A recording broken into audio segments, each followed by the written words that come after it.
Hello my dear student, कैसे हैं आप। आज हम class 6 subject science chapter 1 the wonderful world of science, science की वंडरफुल वर्ल्ड को यानी कि अद्भुत दुनिया के बारे में देखते हैं।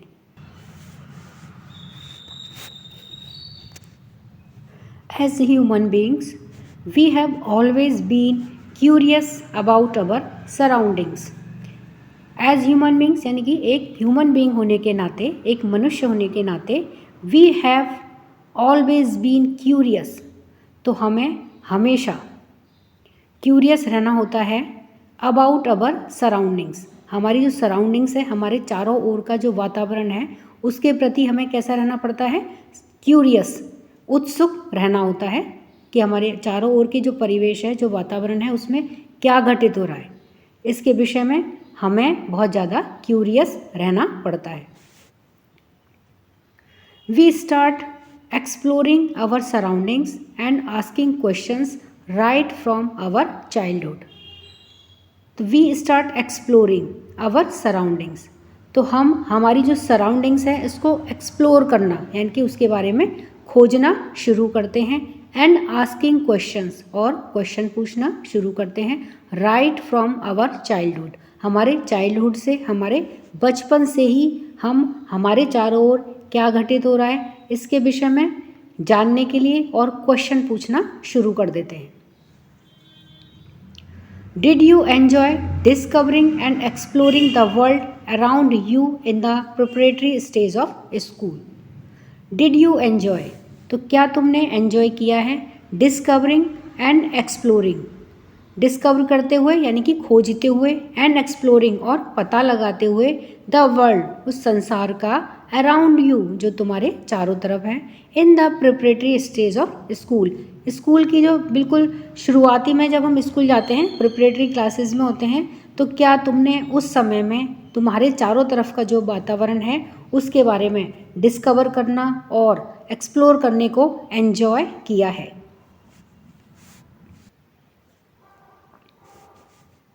As you enter the middle stage, जैसे ही तुम मिडिल स्टेज में एंटर करते हो यानी कि जब तुम 6 क्लास में आते हो, we will continue this fascinating journey, तो हम इस फैसिनेटिंग यानी कि बहुत ही फ्रूटफुल जो जर्नी है, हमारी बहुत आनंददायक जो जर्नी है, यात्रा है, उसको हम कंटिन्यू करेंगे, शुरू करेंगे।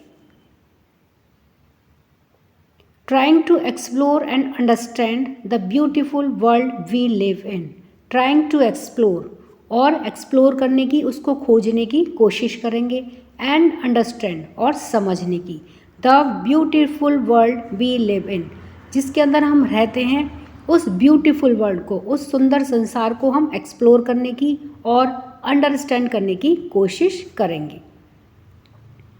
एंड फॉर दैट, और इसके लिए, we have a new subject science, इसके लिए हमारे पास में क्या है, एक नई सब्जेक्ट है जिसका नाम क्या है, साइंस है। Welcome to the wonderful world of science, तो इस साइंस के वंडरफुल वर्ल्ड में आपका स्वागत है। क्वेश्चन 1 है कि व्हाट इज साइंस। अब हमारे दिमाग में आता है कि साइंस एक्चुअल में होती क्या है। तो देखिए, साइंस की डेफिनेशन है कि science is a way of thinking. Science क्या है, एक तरीका है, किस किस चीज़ के लिए, थिंकिंग, सोचने का, ऑब्जर्विंग यानी कि समझने का, and doing things to understand the world we live in, and doing things, और चीज़ों को करते हुए, टू अंडरस्टैंड, समझने के लिए, द वर्ल्ड, वह संसार, वी लिव इन, जिसके अंदर की हम रहते हैं, and to uncover the secrets of the universe, और अनकवर करना यानी कि खोलना, परतों को खोलना, द सीक्रेट्स, रहस्यों को, ऑफ द यूनिवर्स, हमारे ब्रह्मांड के जो सीक्रेट्स हैं, जो रहस्य हैं, उनकी परतों को खोलना, ये सब क्या है, यही सब कुछ साइंस है। तो साइंस क्या है, साइंस एक तरीका है जो हमें सोचने के लिए, चीज़ों को ऑब्जर्व करने के लिए, और किस तरह से हमें चीज़ें करनी हैं यह समझने के लिए, जिस संसार में हम रह रहे हैं उसके विषय में बताती है, और जो हमारा यूनिवर्स है, ब्रह्मांड है, उसकी परतों को, उसके रहस्यों को अनकवर करती है, उनके रहस्यों को खोलती है। तो ये किसके द्वारा होता है? ये सब साइंस के द्वारा होता है। इसको ही साइंस कहते हैं। This is called science. Think of it as a big adventure we ask questions. Think of it, इसके बारे में सोचो, एज अ बिग एडवेंचर, जैसे कि ये कोई बहुत बड़ा एडवेंचर हो। एडवेंचर क्या होता है? कोई साहस का काम करना। तो ये इसको कैसे सोचो कि यह एक साहसिक कार्य है, उसके जैसे इसे सोचो। वी आस्क क्वेश्चंस, हम क्वेश्चन पूछते हैं। एक्सप्लोर द वर्ल्ड, और वर्ल्ड यानी कि संसार को एक्सप्लोर करते हैं, उसके बारे में जानते हैं।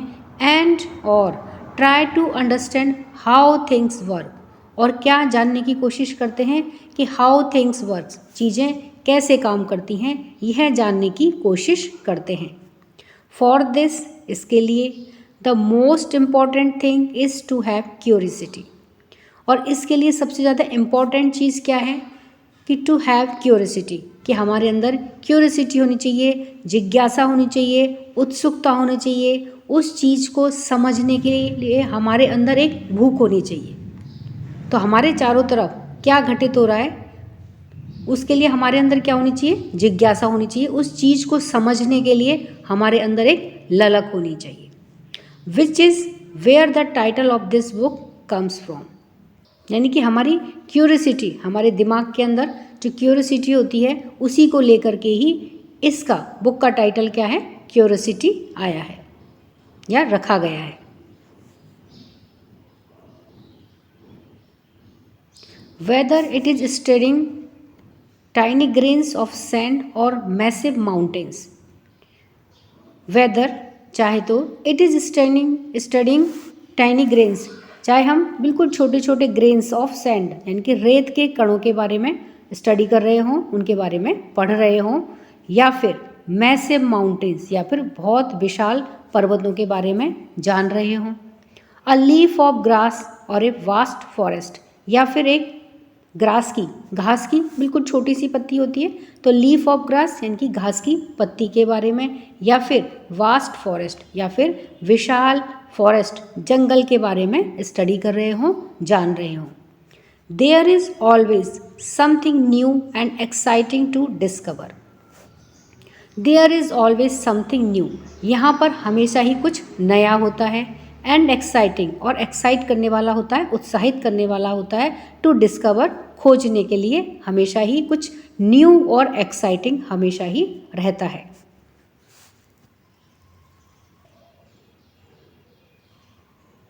तो यहाँ पर देखिए ये 3 डायग्राम दिए हुए हैं, a mountain range, a desert और एक कोस्ट, यानी कि इन सब के विषय में भी जानने के लिए, इनके इस बारे में स्टडी करने के लिए बहुत कुछ हमारे पास में रहता है।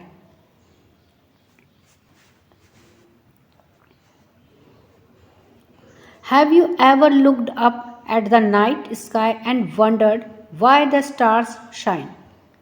हैव यू एवर, क्या तुमने कभी लुक्ड अप, ऊपर की तरफ देखा है, एट द नाइट स्काई, रात में आकाश की तरफ, क्या तुमने कभी देखा है, एंड वंडर्ड, और आश्चर्य भी हुआ है कि वाई द स्टार शाइन, कि ये जो स्टार्स हैं, जो तारे हैं, वे क्यों चमकते हैं।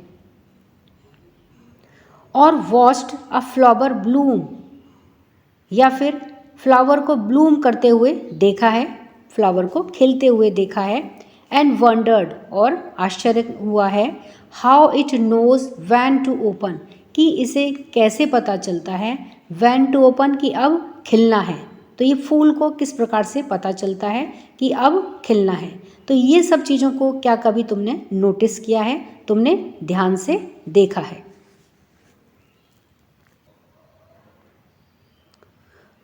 तो यहाँ पर देखिए ये दो डायग्राम दिए गए हैं।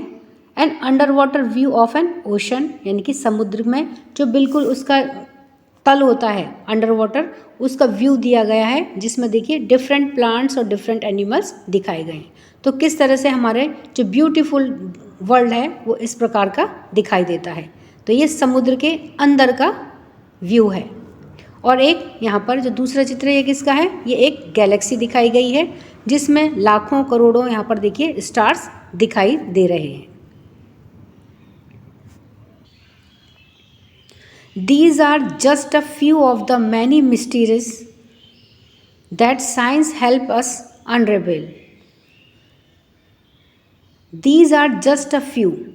तो ये उनमें से केवल कुछ हैं. ऑफ द मैनी, बहुत सारी मिस्ट्रीज, यानी कि बहुत सारे रहस्यों में से ये केवल कुछ हैं. दैट, जो कि साइंस हेल्प्स अस अनरिवेल, जिसमें साइंस हमारी हेल्प करती है उनको अनरिवेल करने में, यानी कि उनके रहस्यों को उजागर करने में साइंस हमारी हेल्प करती है, मदद करती है. The most wonderful things about science is that it is everywhere. और साइंस के बारे में सबसे वंडरफुल चीज़ क्या है कि वह, यानी कि साइंस इज़ एवरीवेयर, साइंस हर जगह मौजूद है. यह साइंस के बारे में सबसे अच्छी चीज़ है. From the depths of the ocean to the vastness of outer space. तो कहाँ से लेकर के कहाँ तक है, देखिए science. From the depths of the ocean, ocean की डेप्थ्स यानी कि गहराई से लेकर के, to the vastness of outer space, जो हमारा आउटर स्पेस है, जो बिल्कुल बाहर वाला अंतरिक्ष है, उसकी वास्टनेस, उसकी विशालता तक साइंस है. From what is cooking in the kitchen, kitchen के अंदर क्या पकाया जा रहा है, वहाँ से लेकर के, to what is happening on the playground, playground पर क्या हो रहा है, यानी कि प्लेग्राउंड पर क्या घटित हो रहा है, वहाँ तक भी साइंस है. यानी कि इन सब चीज़ों के अंदर साइंस मौजूद है. Some of the most ground breaking discoveries have often come from unexpected places. तो कुछ ground breaking discoveries, ground breaking क्या होती है, यानी कि जिनके बारे में हम कल्पना नहीं कर सकते, इस प्रकार की अकल्पनीय डिस्कवरीज, यानी कि जो खोजें होती हैं वे, have often come from unexpected places. तो वे कहाँ से हुई हैं, वो खोजें अनएक्सपेक्टेड प्लेसेस, जिनकी हमने कभी एक्सपेक्ट ही नहीं की थी, आशा ही नहीं की थी. ऐसी जगहों से, ऐसी स्थानों से क्या हुई हैं, ग्राउंड ब्रेकिंग डिस्कवरीज हुई हैं.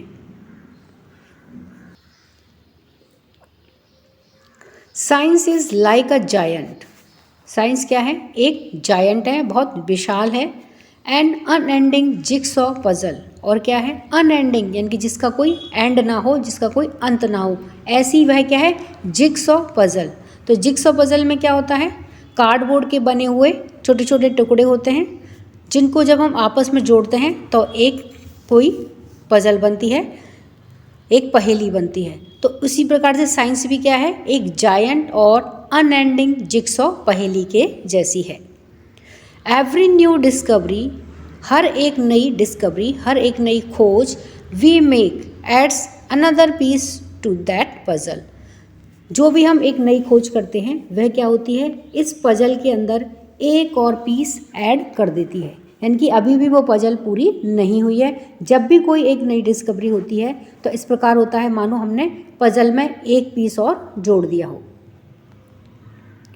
एंड यू नो, और जैसा कि तुम जानते हो, the best thing about this puzzle, इस पजल के बारे में जो एक बेस्ट थिंग है, जो एक अच्छी चीज़ है, जो कि तुम जानते हो, देयर इज़ नो लिमिट, कि इसकी कोई लिमिट नहीं है, इसकी कोई सीमा नहीं है. To what we can discover, कि हम क्या खोज सकते हैं, इसकी कोई सीमा नहीं है. Since every new piece of knowledge, क्योंकि एवरी पीस ऑफ नॉलेज यानी कि हमारी नॉलेज का, हमारे ज्ञान का हर पीस यानी कि हर भाग, लीड्स टू मोर क्वेश्चंस, तो वह क्या करता है, और बहुत सारे क्वेश्चंस को जन्म देता है. And more things to find out, और जिससे कि क्या है, और बहुत सारी चीज़ें खोजने के लिए वह क्या करता है, उसकी ओर ले जाता है. तो जितनी ज़्यादा हमारी नॉलेज होती है उससे क्या होता है, और हमारे दिमाग के अंदर क्वेश्चंस उठते हैं और हम और नई खोजों की ओर आगे की तरफ बढ़ते हैं. तो इन सब चीज़ों के लिए हमारे अंदर क्यूरियोसिटी होना बहुत ज़रूरी है. समटाइम्स, कभी कभी, वी फाइंड दैट, हम पाते हैं कि a piece of this puzzle, कि इस पजल का एक piece has been put in the wrong place, कि उसे एक गलत जगह पर रख दिया गया है. तो जब हम जिग्सॉ पजल सॉल्व करते हैं और अगर हम किसी गलत पीस को जोड़ देते हैं तो हम क्या देखते हैं कि वह पजल सॉल्व नहीं होती है। इसी प्रकार से इसमें क्या है कि अगर हमने उस पजल में एक गलत पीस जोड़ दिया है, उसको रॉन्ग प्लेस पर रख दिया है and needs to be moved, और उसे वहाँ से दूसरी जगह ले जाने की आवश्यकता होती है। न्यू डिस्कवरीज, जो नई नई खोजें होती हैं, often change our understandings of the world. तो जो नई डिस्कवरीज हो रही हैं, जो नई खोजें होती हैं, वो अक्सर क्या करती हैं, इस संसार के बारे में जो हमारी अंडरस्टैंडिंग होती है, जो समझ होती है, उसको और चेंज कर देती है, यानी कि उसको और बढ़ा देती है। उसके बारे में हमारी जो नॉलेज होती है उसको और बढ़ा देती है। तो इसलिए जो न्यू डिस्कवरीज होती हैं वो हमारे लिए बहुत ज़्यादा हेल्पफुल होती हैं। As you go through this book, जैसे जैसे आप ये बुक पढ़ेंगे, you will encounter interesting ideas, तो फिर आपके सामने अनेकों इंटरेस्टिंग आइडियाज़ आएंगे। Do some thought provoking experiments, तो कुछ थॉट प्रोवोकिंग का मतलब क्या होता है कि जो सोचने पर मजबूर कर दें। इस तरह के एक्सपेरिमेंट, इस तरह के कुछ एक्सपेरिमेंट्स करिए। एंड सी, और देखिए कि हाउ, किस प्रकार से, सम ऑफ वॉट, कि उनमें से कुछ, वी विल फाइंड आउट, हम पता लगाते हैं कि is useful in our daily lifes, कि वे हमारी डेली लाइफ में किस प्रकार से उपयोगी हैं, यूजफुल हैं। एंड गैस, और अनुमान लगाइए, वॉट हैपन्स, क्या घटित होता है, as we discover more and more, कि जब हम और ज़्यादा डिस्कवर करते हैं, खोजते हैं, तब क्या घटित होता है, यह गैस करिए, अनुमान लगाइए। वी स्टार्ट रियलाइजिंग दैट, तो हम ये महसूस करना शुरू करते हैं कि these ideas are all connected, कि ये जो सभी आइडियाज़ हैं ये आपस में कनेक्टेड हैं, एक दूसरे से जुड़े हुए हैं, ऐसा हम महसूस करना शुरू करते हैं। Question number 2, what will we explore with the help of this book, इस बुक की सहायता से हम क्या एक्सप्लोर करेंगे, क्या खोजेंगे।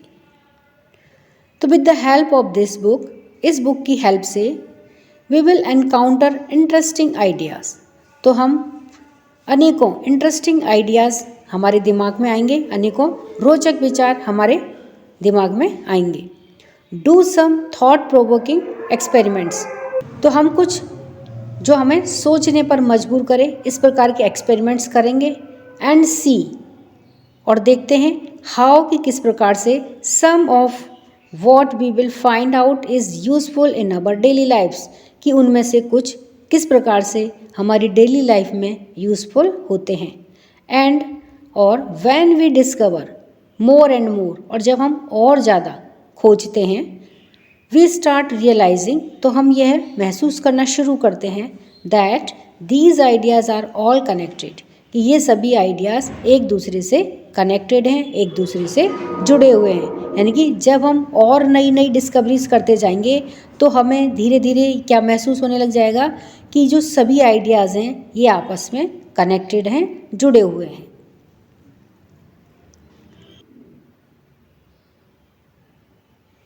We will start off by looking at our home planet Earth.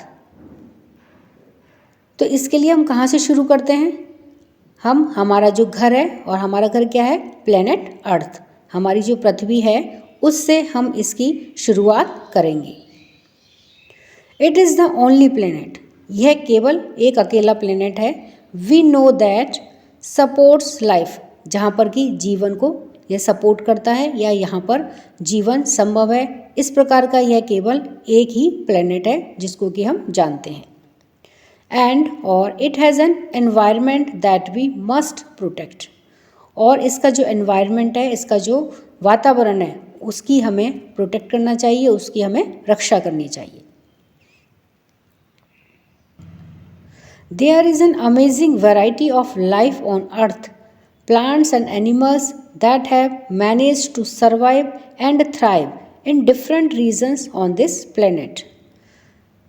तो there is an amazing variety of life, तो यहाँ पर अमेजिंग यानी कि हमें बहुत ज़्यादा अमेज करती है, बहुत ज़्यादा हमारे अंदर उत्सुकता जगाती है। इस प्रकार की क्या है, वैरायटी है। किसकी? ऑफ लाइफ, जीवन की। ऑन अर्थ, पृथ्वी के ऊपर वैरायटी ऑफ लाइफ है, यानी कि विभिन्न प्रकार के यहाँ पर प्लांट्स और एनिमल्स की वैरायटी है। दैट हैव मैनेज्ड, जो कि अपने आप को मैनेज करते हैं, टू सर्वाइव, सर्वाइव करने के लिए, जिंदा रहने के लिए, एंड थ्राइव, और ग्रो करने के लिए। थ्राइव का मतलब होता है ग्रो करना, और ग्रो करने के लिए, सर्वाइव करने के लिए, in different region on this planet, इस प्लेनेट पर, प्लेनेट अर्थ पर, अपने आप को जिंदा रहने के लिए और अपने आप को ग्रो करने के लिए डिफरेंट रीजन में, अलग अलग क्षेत्रों में जिंदा रहने के लिए और ग्रो करने के लिए इन्हें क्या करना पड़ता है, बहुत ज़्यादा मैनेज करना पड़ता है। किसको? प्लांट्स को और एनिमल्स को, क्योंकि वो बहुत ज़्यादा वैरायटी के अंदर इस प्लेनेट अर्थ पर उपस्थित हैं। तो अगर हम इंसेक्ट्स का लेते हैं तो इंसेक्ट्स, कितना ढेर इंसेक्ट्स पैदा होता है। तो अगर वो सारा ही जिंदा रह जाए तो इस पृथ्वी पर केवल इंसेक्ट ही इंसेक्ट होगा, बाकी किसी को तो रहने की जगह ही नहीं मिलेगी। तो इस प्रकार इनमें आपस में भी सर्वाइव करने के लिए आपस में इनमें लड़ाई चलती रहती है। तो उनमें जो ज़्यादा स्ट्रांग होता है वो जीवित रहता है, और जो सर्वाइव नहीं कर पाता है वो ख़त्म हो जाता है। तो इस प्रकार से इन प्लांट्स और एनिमल्स, इन सभी में क्या हो चलता रहता है, एक दूसरे से मैनेज करने के लिए, एक सर्वाइव करने के लिए और थ्राइव करने के लिए इनमें आपस में संघर्ष चलता रहता है। You might have seen a seed grow into a plant, आपने एक सीड को, एक बीज को ग्रो होते हुए देखा होगा, इनटू अ प्लांट, एक प्लांट के अंदर बड़ा होते हुए अवश्य ही देखा होगा। A caterpillar transform into a beautiful butterfly, और जो कैटरपिलर होता है वो उसको किस में चेंज होते हुए देखा होगा, एक बहुत ही सुंदर बटरफ्लाई यानी कि तितली के अंदर चेंज होते हुए आपने देखा होगा। And many more such observation, और इसी तरह के और भी कई सारे ऑब्जर्वेशंस यानी कि परिवर्तनों को आपने देखा होगा। How do these plants and animals grow, तो किस तरह से ये प्लांट्स और एनिमल ग्रो करते हैं, बड़े होते हैं। तो ये देखिए बच्चों, ये क्या है, कैटरपिलर लार्वा है। तो ये किसके अंदर ट्रांसफॉर्म होता है, ये ब्यूटीफुल बटरफ्लाई के अंदर चेंज हो जाता है। ये क्या है, एक छोटा सा प्लांट है। तो पहले इसमें सीड लगाया होगा और उस सीड से ये किसके अंदर चेंज हुआ है, प्लांट के अंदर कन्वर्ट हुआ है। अब यहाँ पर देखिए ये क्या है, एक काऊ है और ये इसका बच्चा है। तो इस प्रकार से बहुत सारे डिफरेंट प्लांट्स और डिफरेंट एनिमल्स इस प्लैनेट अर्थ के ऊपर मौजूद हैं। ऑफ कोर्स, वास्तव में, टू ग्रो, बढ़ने के लिए, we need food to eat, हमें किसकी ज़रूरत होती है, हमें खाना खाने की ज़रूरत होती है, हमें भोजन की आवश्यकता होती है, किसके लिए, ग्रो करने के लिए। एंड स्पेशली, और स्पेशली, विशेष रूप से, in a large and diverse country like India, और विशेष रूप से लार्ज यानी कि बड़ी और डाइवर्स यानी कि बहुत विविधता वाले देश लाइक इंडिया जैसे कि भारत में। फूड इज़ सो फैसिनेटिंग या चार्मिंग, फूड क्या है यहाँ पे, बहुत ही ज़्यादा फैसिनेटिंग है, चार्मिंग है, यानी कि मन को बहुत लुभाने वाला है।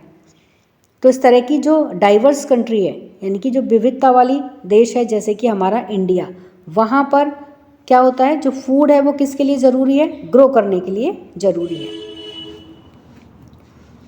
तो भारत कैसे डाइवर्स कंट्री है, तो यहाँ पर देखिए हमारे इंडिया में जो अलग अलग स्टेट्स है वहाँ पर फूड की जो वैरायटी है वो बिल्कुल डिफरेंट है। तो इस तरह से इंडिया के अंदर क्या है, बहुत ज़्यादा डाइवर्सिटी है।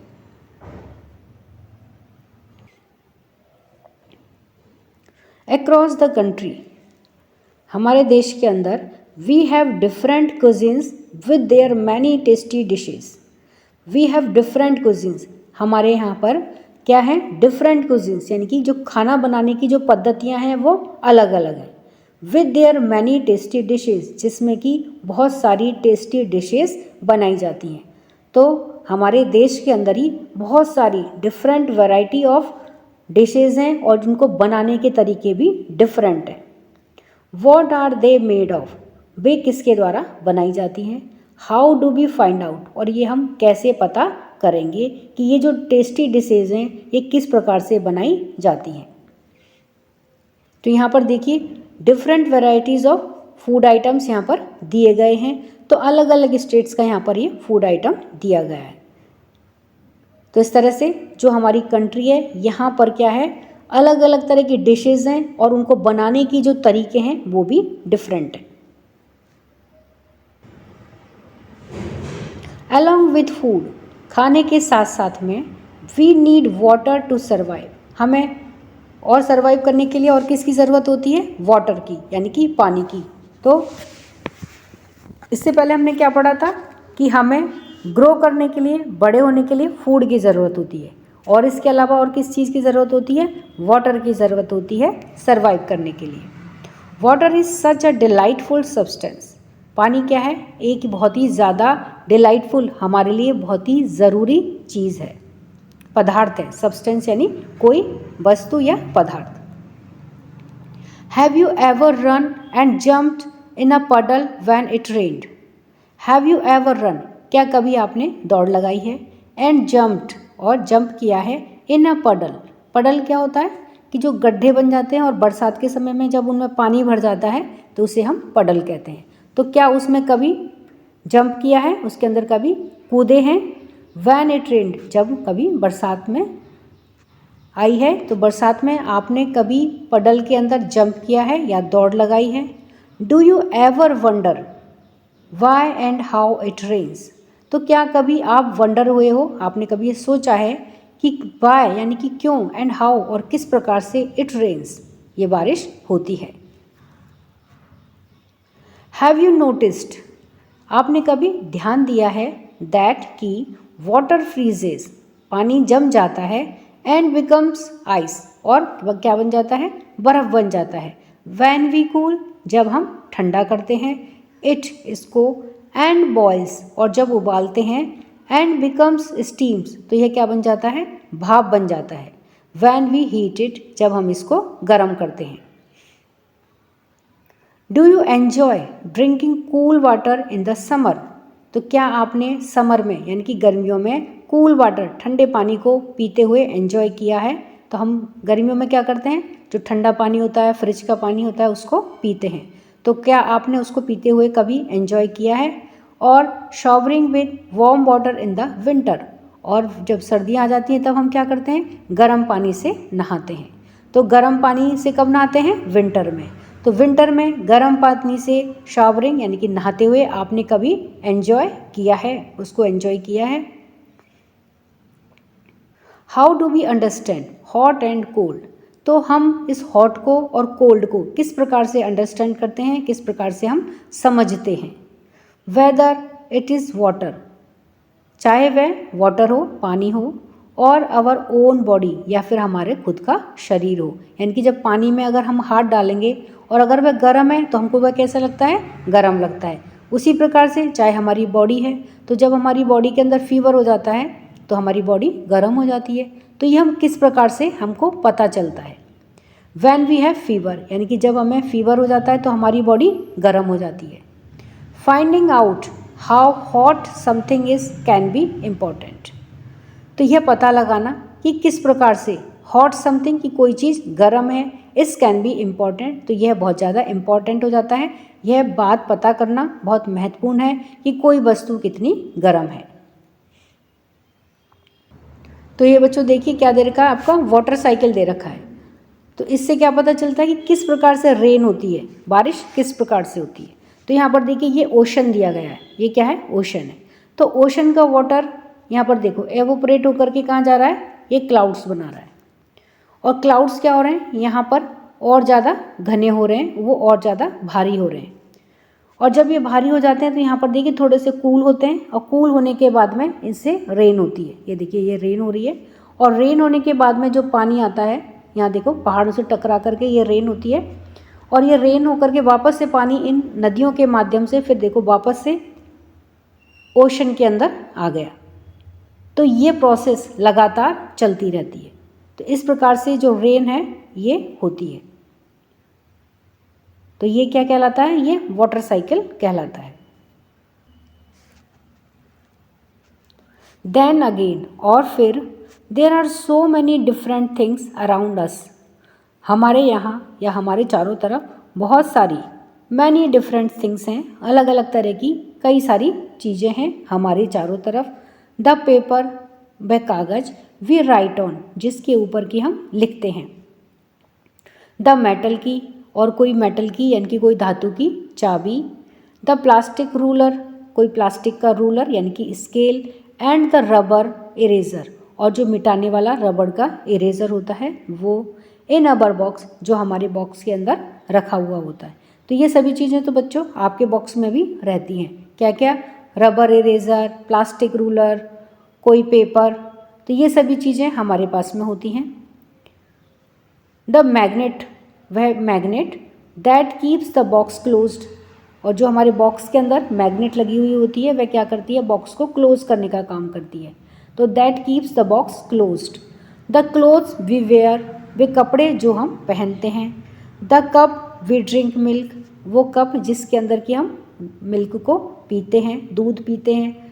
And so many other things, और इसी तरह की बहुत सारी चीज़ें जो हमारे चारों तरफ मौजूद होती हैं। What are they made of, ये सब किससे बनी हैं? यानी कि जितनी भी चीज़ों के बारे में अभी हमने बात करी तो वे सब किसकी बनी होती हैं? Are they made of different materials, क्या वो अलग अलग तरह के मटेरियल से, पदार्थों से बनी हुई हैं?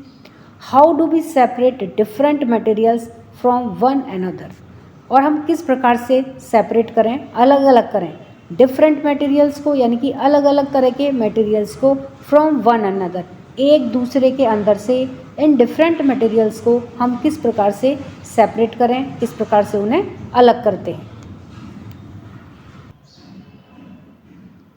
और यहाँ पर देखिए बच्चों पिक्चर दी गई है कि बहुत सारे बच्चे हैं और वो क्या देख रहे हैं? रात के समय में हमारे यहाँ पर जो आकाश है, हमारा जो आकाश है उसमें बहुत सारे मिलियंस ऑफ स्टार्स इस प्रकार से ट्विंकल करते हुए दिखते हैं। तो इनको, इनके या तो पेरेंट्स हैं या फिर इनके स्कूल के टीचर इनको किसी ट्रिप पर लेकर के गए हैं और वह सब इनको बता रहे हैं।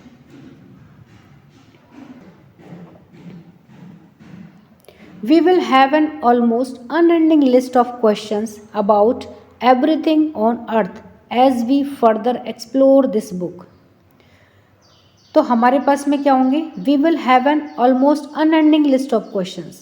क्वेश्चंस की एक अंतहीन लिस्ट जो कभी ख़त्म ना हो, इस प्रकार की एक लिस्ट होगी क्वेश्चंस की। अबाउट एवरीथिंग ऑन अर्थ, पृथ्वी के ऊपर जो कुछ भी है उसके बारे में हमारे पास में एक अनएंडिंग लिस्ट होगी क्वेश्चंस की। As we further explore this book, हम इस बुक में जैसे जैसे आगे जाएंगे, यानी कि जैसे जैसे इस बुक को हम आगे पढ़ेंगे तो हमारे पास जो हमारी अर्थ के ऊपर मौजूद चीज़ें हैं उनके विषय में हमारे पास अनएंडिंग क्वेश्चंस की एक लिस्ट होगी। बट लेकिन why limit our questions to the earth alone, तो हमारे जो क्वेश्चंस हैं उनकी लिमिट, उनकी सीमा केवल अर्थ पर ही क्यों हो? मतलब कि हमारे जो क्वेश्चंस हैं वो केवल अर्थ के लिए ही क्यों हों? हमारी जो सोचने की क्षमता है, हमारी जो क्यूरियोसिटी है वह केवल अर्थ के लिए ही क्यों हो? We can ask questions on things beyond, हम क्वेश्चन पूछ सकते हैं ऑन थिंग्स बियॉन्ड, इससे भी आगे जा करके हम क्वेश्चंस पूछ सकते हैं। The sun, the moon and the millions of stars that shine in the sky, तो बियॉन्ड द अर्थ में क्या क्या है? सन हमारा सूरज है, द मून चंद्रमा, and the millions of stars, और जो करोड़ों की संख्या में स्टार्स हैं या लाखों की संख्या में जो स्टार्स हैं, that shine in the sky, जो कि रात को स्काई आकाश में चमकते हैं। लाखों तारे सितारे के बारे में भी हमारे क्वेश्चंस होते हैं, उनके बारे में भी हम पूछ सकते हैं। तो हमारे जो क्वेश्चंस हैं वह केवल अर्थ तक ही सीमित क्यों हों? Whether you are learning about the structure of a leaf, चाहे तो आप लर्निंग कर रहे हो, सीख रहे हो किसके बारे में? About the structure of a leaf, किसी लीफ के, किसी पत्ती के स्ट्रक्चर के बारे में आप जान रहे हो या फिर सीख रहे हो। डिस्कवरिंग हाउ थिंग्स मूव, या फिर आप क्या सीख रहे हो कि किस प्रकार से चीज़ें मूव करती हैं यह पता लगा रहे हो, या फिर और separating the skin of A peanut seed, या फिर पीनट यानी कि मूंगफली के छिलके को अलग किस प्रकार से किया जाता है, उसको कैसे सेपरेट किया जाता है, यह आप सीख रहे हो। वी होप, हम आशा करते हैं, each chapter of this book, कि इस बुक का हर chapter will ignite your spirit of inquiry, तो आपकी जो इंक्वायरी करने की स्पिरिट है, पूछने की जो आपकी भावना है, इच्छा है, उसको और ज़्यादा इग्नाइट करेगी, यानी कि और ज़्यादा जागृत करेगी, उसको और बढ़ाएगी, ऐसी हम आशा करते हैं। एंड होपफुली, और इसी होप के साथ में, इसी आशा के साथ में, you will have lots of questions in your mind, आपके माइंड में बहुत सारे क्वेश्चंस आएंगे, बहुत सारे प्रश्न भी पैदा होंगे। Even though you may not realise it, even though यद्यपि, you may not realise it, आप इसे महसूस ना करो, you have already been finding answers to many of your questions, आपने ऑलरेडी यानी कि पहले से ही आपके अनेकों क्वेश्चंस के आंसर्स को फाइंड कर लिया है, उनको ढूंढ लिया होगा। सपोज, मान लीजिए, योर पेन स्टॉप्स राइटिंग, जो आपका पेन है यह स्टॉप कर दे, क्या, राइटिंग, लिखना बंद कर दे। वॉट वुड यू डू, तब आप क्या करेंगे।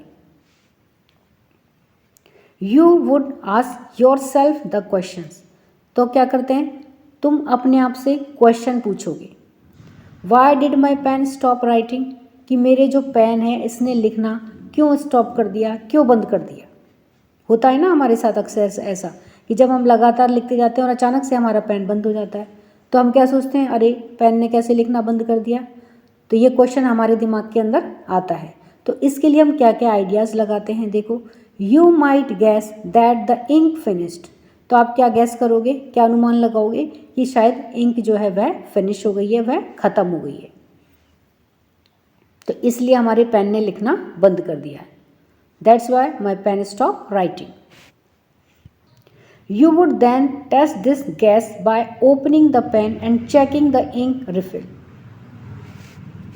तो you would then test, तो तब आप इसको टेस्ट करोगे, यानी कि जो आप सोच रहे हो, जो आपने अनुमान लगाया है कि इंक फिनिश हो गई है, तो इसको चेक करने के लिए आप क्या करोगे, दिस गैस, इस अनुमान को चेक करने के लिए, बाय ओपनिंग द पेन, तो आप पेन को ओपन करोगे, and checking the ink refill, और जो इंक की रिफिल है उसको आप चेक करोगे कि जो हमने अनुमान लगाया है, जो गैस करा है कि क्या वो सही है क्या, उसको हम टेस्ट करते हैं।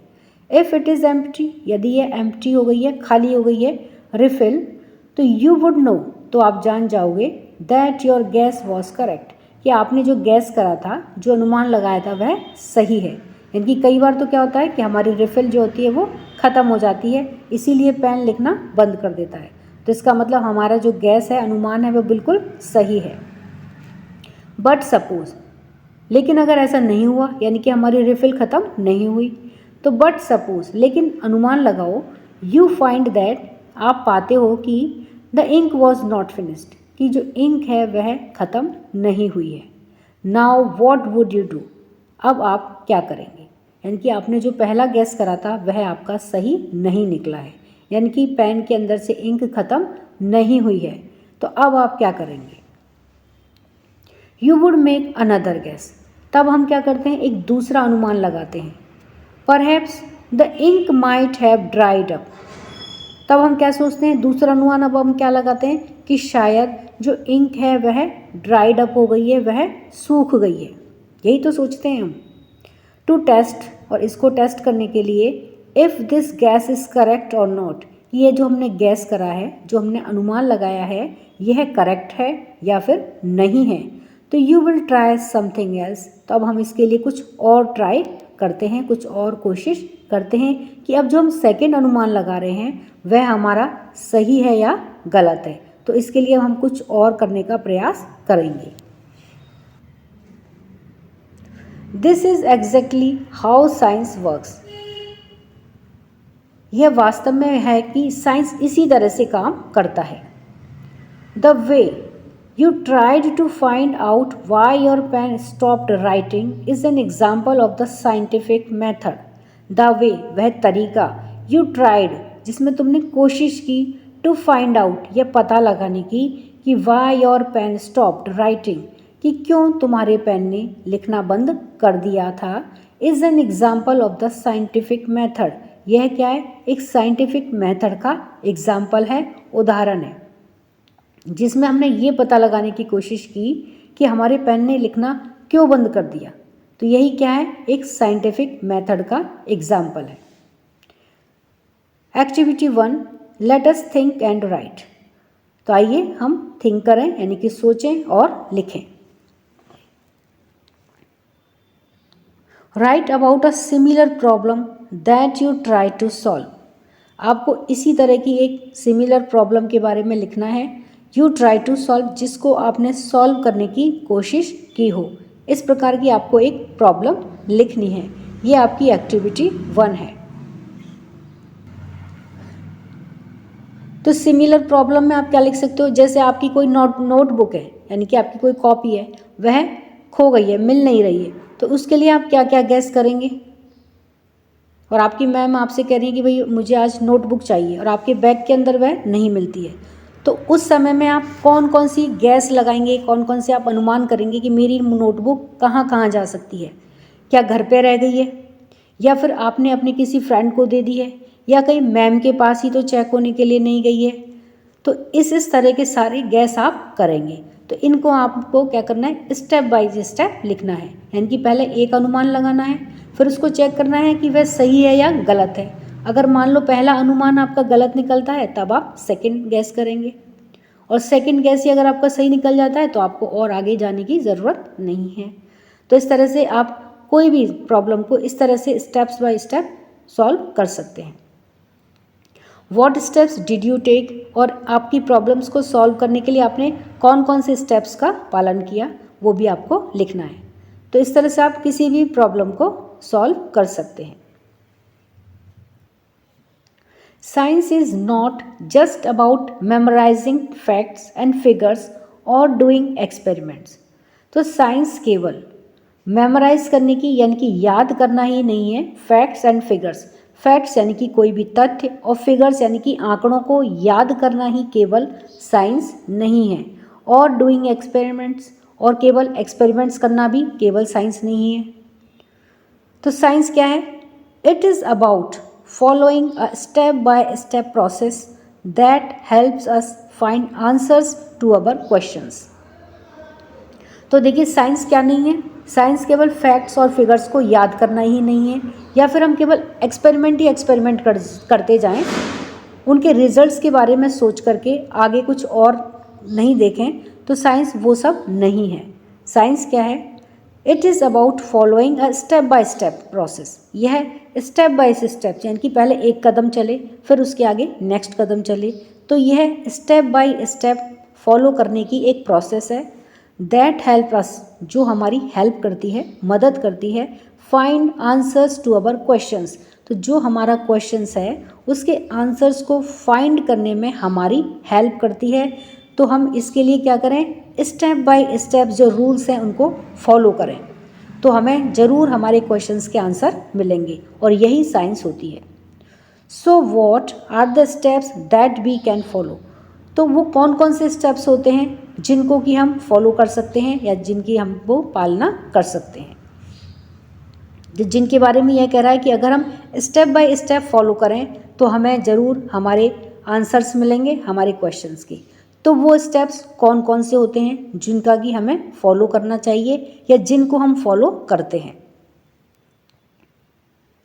तो फर्स्ट, यानी कि सबसे पहला स्टेप क्या है?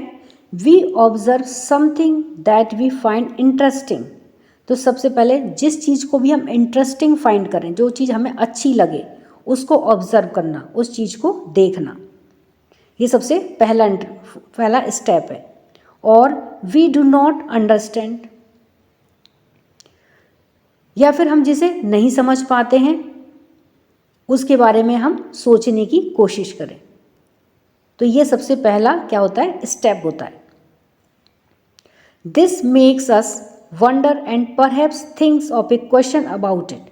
तो ये क्या करेगा, ये हमें आश्चर्यचकित करता है, वंडर करता है, एंड परहैप्स और शायद, think of A question about it और इसके बारे में एक क्वेश्चन सोचने के लिए हमें मजबूर करेगा, यानी कि हम उसके विषय में एक क्वेश्चन सोच पाते हैं हमारे दिमाग में कि यह सब क्यों हो रहा है। तो सबसे पहले हमें क्या होगा कि हमारे चारों तरफ क्या घटित हो रहा है उसको हमें बहुत ध्यान से देखना पड़ेगा कि ये चीज़ मुझे बहुत ज़्यादा इंटरेस्टिंग लग रही है या फिर मैं इस चीज़ को नहीं समझ पा रही हूँ। तो पहला जो स्टेप है वह यह होता है। फिर उसके विषय में हमारे अंदर एक क्वेश्चन उठेगा कि ये ऐसा क्यों हो रहा है। देन और उसके बाद में वी गेस, हम अनुमान करते हैं a possible answer to that question. तो जो क्वेश्चन हमारे दिमाग के अंदर उठा है उसका फिर हम कोई जो पॉसिबल आंसर हो सकता है उसको हम गैस करते हैं, उसका हम अनुमान लगाते हैं। We test this guess through experiments और more observations। और जो हमने गैस करा है इसको टेस्ट करने के लिए हम क्या करते हैं, थ्रू एक्सपेरिमेंट्स, बहुत सारे एक्सपेरिमेंट्स करते हैं, प्रयोग करते हैं, और मोर ऑब्जर्वेशंस, और ज़्यादा ऑब्जर्वेशंस करते हैं, यानी कि और ज़्यादा चीज़ों को देखते हैं और कई सारे एक्सपेरिमेंट करते हैं कि हमने जो गैस करा है, हमने जो अनुमान लगाया है वह सही है या गलत है। तो हम उसका टेस्ट करते हैं, और टेस्ट किसके द्वारा करते हैं, बहुत सारे एक्सपेरिमेंट्स और मोर ऑब्जर्वेशंस, और ज़्यादा चीज़ों को हम देखते हैं। फिर जो क्वेश्चन है हमारा उसके साथ में उसको हम रिलेट करते हैं, और फिर हम देखते हैं कि हमारा जो क्वेश्चन है क्या उसका यही आंसर है या नहीं है। तो इस प्रकार से हम उसका टेस्ट करते हैं। We then try to analyse the results, और तब हम क्या कोशिश करते हैं उसको एनालाइज करने की, यानी कि उसका विश्लेषण करते हैं। द रिजल्ट, जो रिजल्ट हमको मिला है उसका हम एनालिसिस करते हैं। टू सी, यह देखने के लिए कि if it actually answered our questions, कि जो हमारा क्वेश्चन था उसका ही यह वास्तव में आंसर है, यानी कि जो हम आंसर चाह रहे थे क्या यही आंसर है। यह सब देखने के लिए हम क्या करते हैं कि जो हमको रिजल्ट मिला है उसका हम एनालिसिस करते हैं। Question number 3, how can we try to find answers to our questions on our own. तो हम किस प्रकार से कोशिश कर सकते हैं टू फाइंड आंसर्स, आंसर को फाइंड करने की, जो हमारे क्वेश्चंस हैं ऑन आवर ओन, यानी कि खुद के द्वारा, स्वयं से हम किस प्रकार से कोशिश करें कि हमें हमारे जो क्वेश्चंस हैं उनका आंसर मिल जाए। तो इसके लिए हाउ कैन वी ट्राई, हम कैसे कोशिश कर सकते हैं। तो we can find answers on our own, हम खुद से ही हमारे आंसर्स किस प्रकार से ढूंढ सकते हैं, बाय यूजिंग साइंटिफिक इंक्वायरी। तो किसका यूज़ करते हुए ढूंढ सकते हैं, बाय यूजिंग साइंटिफिक इंक्वायरी, एक वैज्ञानिक तरीके से, वैज्ञानिक जांच के साथ में उसका उपयोग करते हुए हम हमारे आंसर को खुद ही ढूंढ सकते हैं। Our observations and our experimentations allows us to find the answers। जो हमारे ऑब्जर्वेशंस हैं, ऑब्जर्वेशंस यानी कि हमारे चारों ओर क्या घटित हो रहा है उसको, उसके बारे में जानना, उसके बारे में बहुत ज़्यादा जागरूकता के साथ में देखना, अवलोकन करना। तो हमारे जो ऑब्जर्वेशंस होते हैं और हमारे जो एक्सपेरिमेंट्स होते हैं वो हमें अलाउ करते हैं टू फाइंड द आंसर्स, हमारे आंसर को फाइंड करने में, ढूंढने में हमारी हेल्प करते हैं, हमें मदद करते हैं। फॉर एग्जाम्पल, उदाहरण के लिए, सपोज करिए, यानी कि मान लीजिए, अवर पेन स्टॉप्स राइटिंग, हमारा जो पेन है वह स्टॉप कर दे राइटिंग को, लिखने को। व्हाट वुड वी डू, तो हम क्या करेंगे। We would ask our self the questions, तो हम क्या करेंगे, खुद से ही क्वेश्चन पूछेंगे। अवर सेल्फ यानी खुद से, स्वयं से हम क्वेश्चन पूछेंगे। Why did my pen stop writing, कि मेरे पेन ने लिखना क्यों बंद कर दिया, यही तो करते हैं। We might guess that the ink finished, और तब हम क्या गैस करेंगे कि शायद इंक जो है वह फिनिश हो गई है, ख़त्म हो गई है। तो सबसे पहला अनुमान तो हम यही लगाते हैं, जब भी पेन लिखना बंद कर देता है तो हमारा सबसे पहला अनुमान क्या होता है कि शायद जो इंक है वह फिनिश हो गई है। We would then test this guess by opening the pen. We would then test this guess, और जो हमने ये अनुमान लगाया है तब हम इसका क्या करेंगे, टेस्ट करेंगे। By opening the pen, pen को खोल करके हम हमारे इस गैस का टेस्ट करेंगे। And checking the ink refill, और जो इंक है, रिफिल है, इंक की जो रिफिल है उसको फिर हम चेक करते हैं। इफ़ इट इज़ एम्प्टी, यदि यह खाली है तो वी वुड नो, तो हम ये जान जाएंगे कि that our guess was correct, कि हमने जो अनुमान लगाया था वह सही है। तो इस तरह से हम देखिए टेस्ट के बेस पर चल रहे हैं।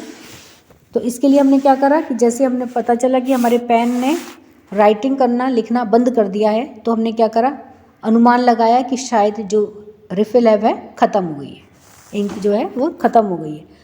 तो अब हम क्या करेंगे, उसके लिए टेस्ट करते हैं। तो इसके लिए पेन को हम खोलेंगे और चेक करेंगे कि जो इंक की रिफिल है वह फिनिश हुई है या नहीं। अगर वह एम्प्टी है, इफ़ इट इज़ एम्प्टी, यदि यह खाली है, तो क्या सोचेंगे कि हमने जो अनुमान लगाया था, जो गैस करा था वह बिल्कुल करेक्ट है। बट सपोज, लेकिन सपोज करिए, मानिए कि वी फाइंड, अगर हम यह पाएँ that the ink was not finished, कि जो इंक है वह ख़त्म नहीं हुई थी। नाउ अब व्हाट विड वी डू, अब हम क्या करेंगे, we would make another guess, तो अब हम दूसरा अनुमान लगाते हैं, क्योंकि हमारा पहला अनुमान तो गलत हो गया। इसका मतलब इंक की जो इंक रिफिल है वह तो भरी हुई है, वह खाली नहीं है। तो अब हम दूसरा अनुमान लगाते हैं। परहैप्स, शायद, the ink might have dried up, शायद जो इंक है वह सूख गई होगी। यह अब हम दूसरा अनुमान लगाते हैं। टू टेस्ट, और इसको टेस्ट करने के लिए, if this gas is correct और नॉट, कि यह जो अब हमने दूसरा अनुमान लगाया है यह सही है या फिर गलत है, इसको टेस्ट करने के लिए we will try something else, तो हम कुछ और ट्राई करते हैं, कुछ और कोशिश करते हैं।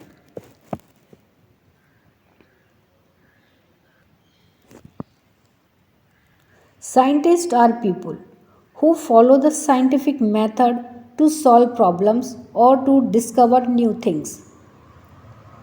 तो साइंटिस्ट कौन होते हैं, तो देखिए साइंटिस्ट आर पीपुल, साइंटिस्ट वो लोग होते हैं हु फॉलोज, जो फॉलो करते हैं, द साइंटिफिक मेथड, वो एक साइंटिफिक मेथड को फॉलो करते हैं, टू सॉल्व प्रॉब्लम्स और टू डिस्कवर न्यू थिंग्स, किसी भी प्रॉब्लम को सॉल्व करने के लिए या फिर कोई भी नई चीज़ को डिस्कवर करने के लिए ये क्या करते हैं, साइंटिफिक मेथड को फॉलो करते हैं।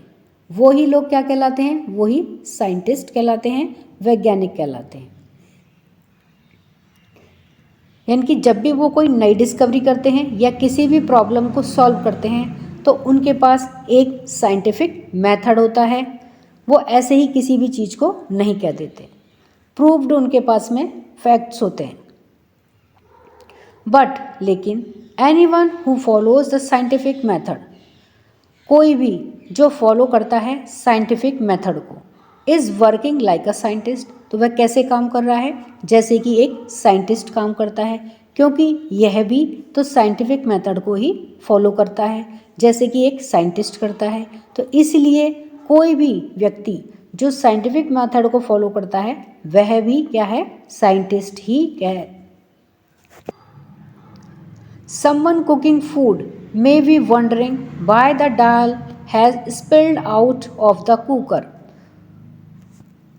Someone, कोई भी, cooking food, जो कि खाना बना रहा है, may be wondering, वह wondering हो सकता है, आश्चर्यचकित हो सकता है, why, कि क्यों, the dal has spilled out, कि जो दाल है वह बाहर क्यों फैली।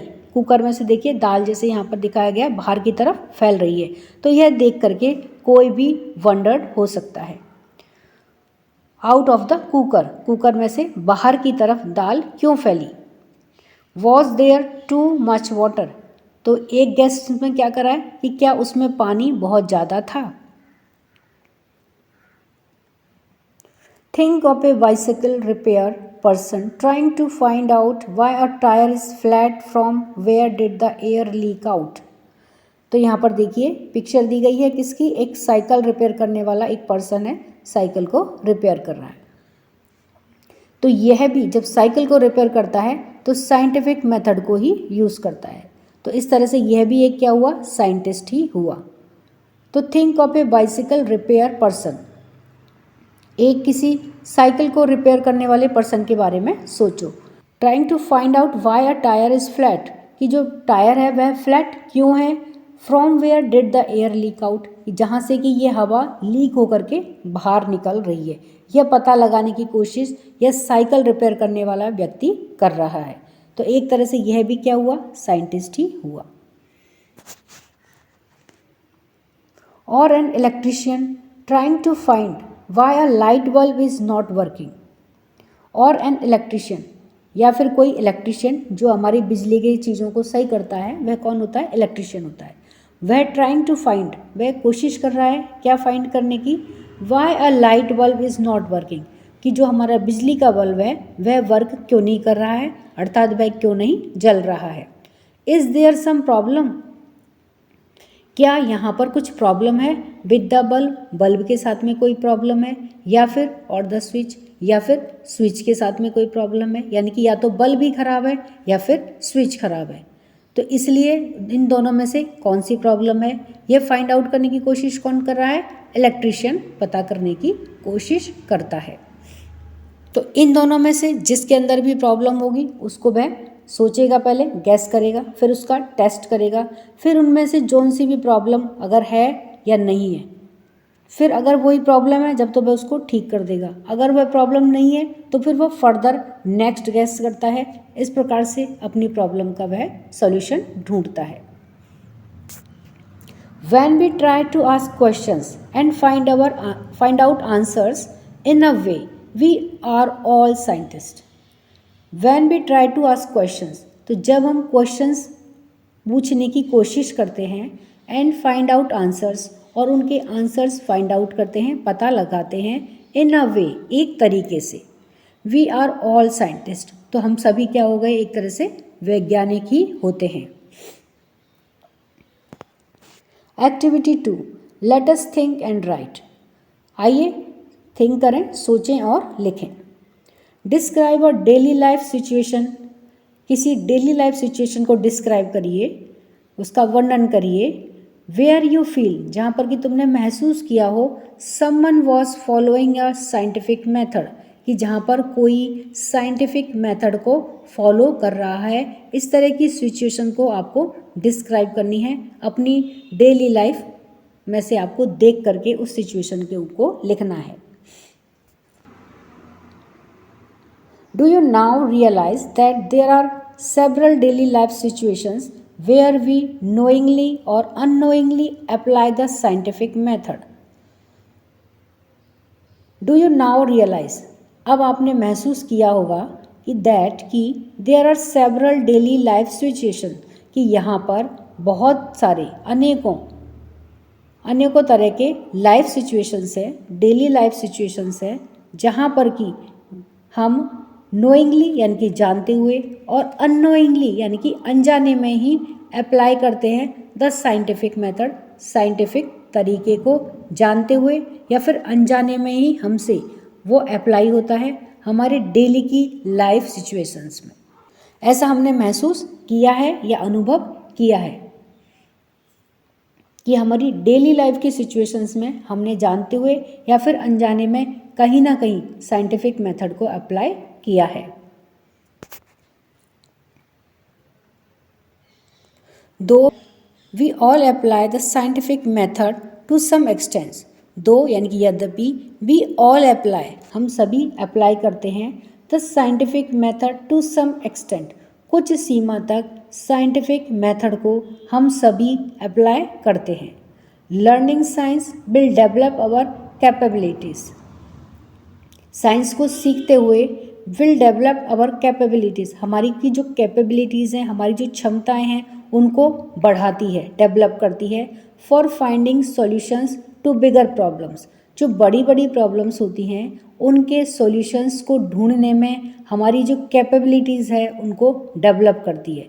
And solving more mysteries of the universe, और इस यूनिवर्स के, इस ब्रह्मांड की जो मिस्ट्रीज़ हैं, जो रहस्य हैं, उनको सॉल्व करने में हमारी जो साइंस है वो हमारी बहुत हेल्प करती है। And to be able to learn science well, और साइंस को समझने के लिए यानी कि अच्छी तरह से साइंस को समझने में एबल होने के लिए the first and foremost things is to be curious. पहली और फॉरमोस्ट यानी कि सबसे ज़्यादा ज़रूरी जो चीज़ है वह क्या है? टू बी क्यूरियस, कि हमें क्यूरियस होना होगा, हमें जिज्ञासु बनना होगा, हमें चीज़ों को समझने की जिज्ञासा पैदा करनी होगी। And observe your surroundings keenly, और आपके चारों तरफ क्या घटित हो रहा है उसको देखना, बहुत ध्यान से उसका ऑब्जर्वेशन करना बहुत ज़्यादा ज़रूरी है। तब जा कर के हम साइंस को अच्छे से समझ सकते हैं, उसको सीख सकते हैं। And when we are curious, और जब हम क्यूरियस होते हैं, जिज्ञासु होते हैं, वी स्टार्ट पोजिंग क्वेश्चंस, तो हम क्या करते हैं? क्वेश्चन पूछना शुरू कर देते हैं। हम क्वेश्चन पूछने लग जाते हैं कि ये ऐसा क्यों हो रहा है, ये किसने किया। बहुत सारे कई बच्चे देखते हैं ना कि अब बहुत क्वेश्चन करते हैं। तो इस तरह से जब हम क्यूरियस होते हैं तो हमारे दिमाग में बहुत तरह के क्वेश्चंस उठते हैं, तो फिर हम क्वेश्चन पूछना स्टार्ट कर देते हैं। आस्किंग हाउ एंड वाई, और फिर हम क्या पूछने लगते हैं? ये कैसे हुआ, ये क्यों हुआ। जस्ट रिमेंबर, थोड़ी देर सोच करके, the world is full of things we do not know, ये जो संसार है ऐसी बहुत सारी चीज़ों से भरा हुआ है, वी डू नॉट नो, जिनके बारे में हम नहीं जानते हैं। Things that are waiting to be explored, और वो चीज़ें वेट कर रही हैं कि उन्हें अभी खोजा जाना बाकी है, उसके लिए वो चीज़ें वेट कर रही हैं। Activity number 3, let us think and write, तो आइए सोचते हैं और लिखें। If you have to ask why, यदि आपको पूछना है वाई यानी कि क्यों, अबाउट समथिंग, किसी चीज़ के बारे में यदि आपको पूछना है क्यों, what would you ask about, तो तुम उसके बारे में क्या पूछेंगे। Try to write down how you would attempt to find an answer to your question. Try to write down, तो लिखने की कोशिश करिए, हाउ कैसे, यू वुड अटेम्प्ट कि तुम अटेम्प्ट करोगे, टू फाइंड एन आंसर उसका एक आंसर उत्तर खोजने की कोशिश करोगे, टू योर क्वेश्चन जो तुम्हारा क्वेश्चन है उसका आंसर फाइंड आउट करने के लिए तुम उसको किस प्रकार से राइट डाउन करोगे, उसको किस प्रकार से लिखोगे, या किस प्रकार से उसको खोजनेंगे या लिखने का प्रयास आप करेंगे। तो यह आपको लिखना है,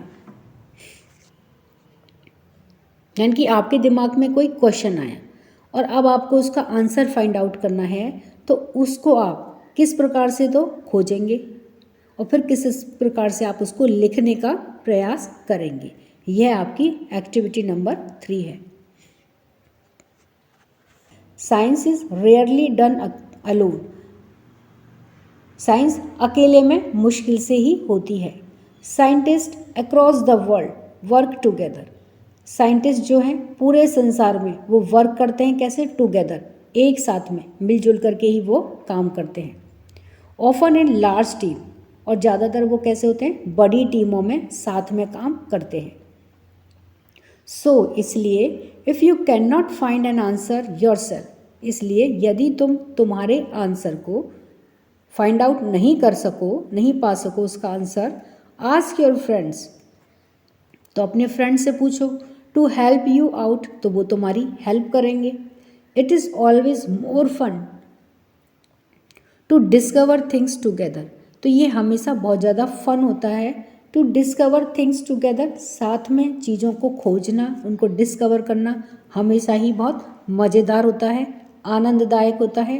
इसलिए जब कभी भी तुमको अपना कोई आंसर नहीं मिले तो उसमें परेशान होने की बजाय अपने उस फ्रेंड से उसका आंसर जानो, और इस प्रकार से जब हम अपनी प्रॉब्लम्स को सॉल्व करते हैं तो ये बहुत ही ज़्यादा फन होता है, बहुत ही ज़्यादा मज़ेदार होता है।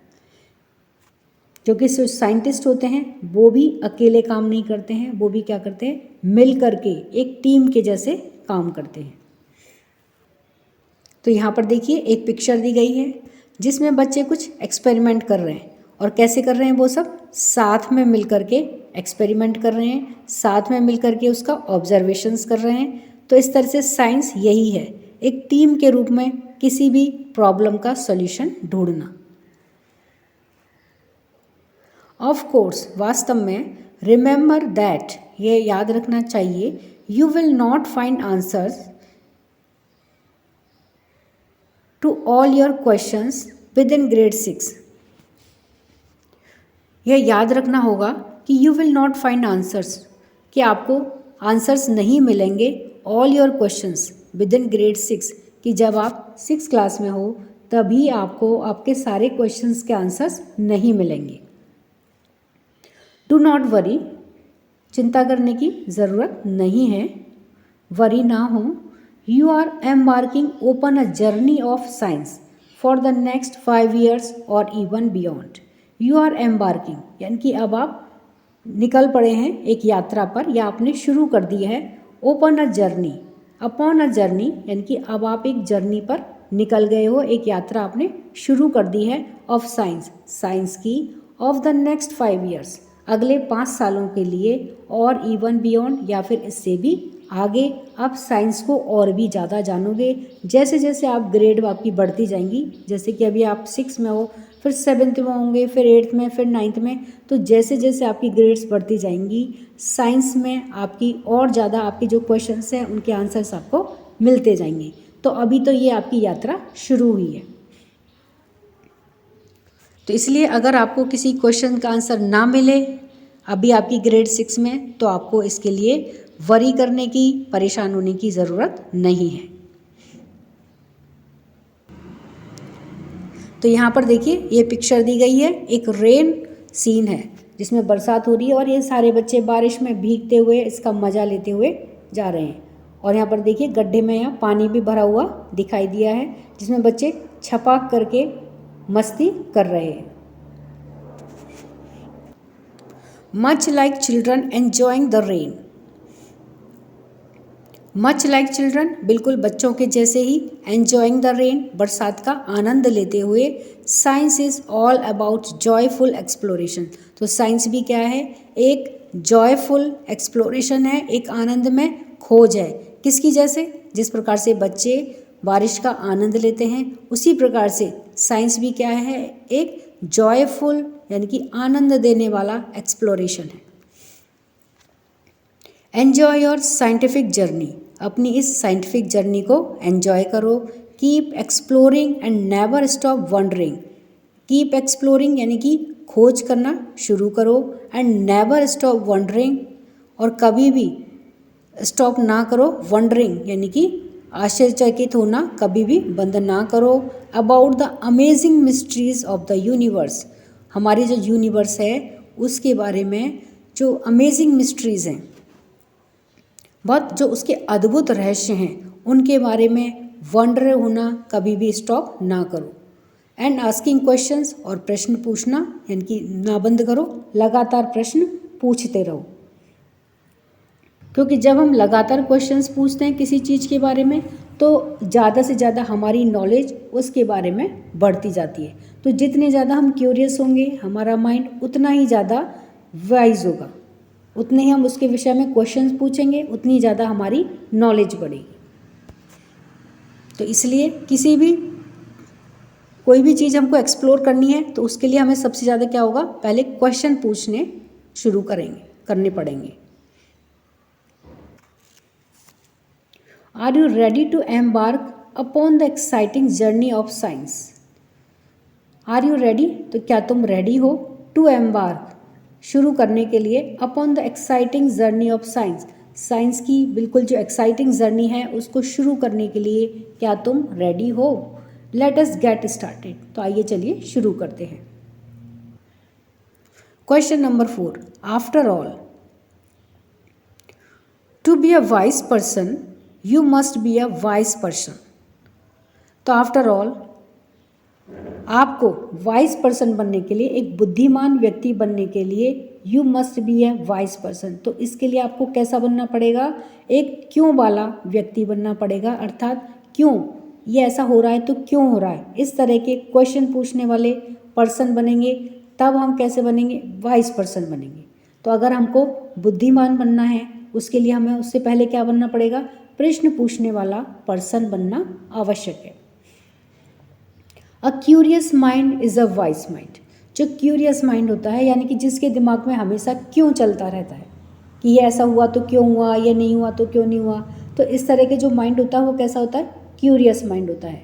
वो कैसा है, इज़ अ वाइज माइंड, वह एक बुद्धिमान दिमाग होता है। ए पर्सन, कोई भी व्यक्ति, हु आस्क क्वेश्चंस, जो कि क्वेश्चन पूछता है, displays critical and analytical mind, तो वह क्या डिस्प्ले करता है, वह क्या दिखाता है कि उसके पास एक क्रिटिकल और एनालिटिकल माइंड है। विच शोज विजडम, जो क्या दर्शाता है, विजडम को दर्शाता है, बुद्धिमता को दर्शाता है। हैंस, इसलिए a wise person is said to be a wise, तो इसलिए एक क्यों वाले पर्सन को क्या कहा जाता है, वाइज पर्सन कहा जाता है, बुद्धिमान व्यक्ति कहा जाता है। तो ओके बच्चों, thank you. Like, comments and share. मिलते हैं नए वीडियो में। Bye bye.